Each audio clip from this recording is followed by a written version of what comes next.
भैया नमस्ते प्रणाम। हम राइटर विनय बरहजिया, सिंगर हमारे राम समूह पुजारी नमस्ते जी। प्रणाम आप सबके।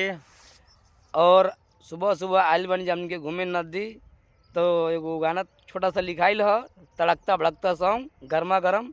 तो सोचने जी आप लोग के सुनावल जाए। तो भैया जी तनी शुरू करी। गवना करा के अपने चली गईल सऊदी मन मौजी करब।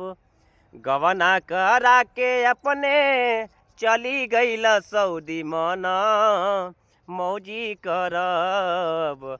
चढ़ली जवानी हमार भइल बा कलौजी मन मौजी करब। चढ़ल बा जवानी हमार भइल बा कलौजी मन मौजी करब।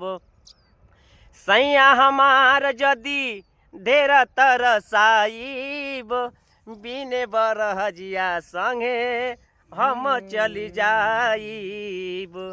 सैया हमार जदी ढेर तरसाइब, बिने बरहजिया संगे हम चली जाइब। अरे कहेला पूजरिया संगे सुतबे भौजी मन मौजी करब।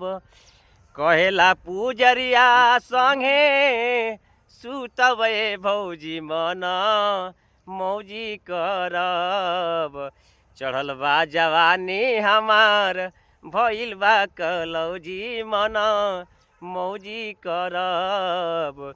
चढ़ली जवानी हमार भइल बा कलौजी मन मौजी करब। अरे कलम जी भैया, देखी जा अच्छा लागल होखे तो तनी पेज के फॉलो करी जा, लाइक करी जा, शेयर करी जा, एगो छोटा सा प्यारा सा कमेंट जरूर करब जा। ठीक बा, यदि कोनो धन्यवाद। गलती हो गई तो आप सब माफ करब।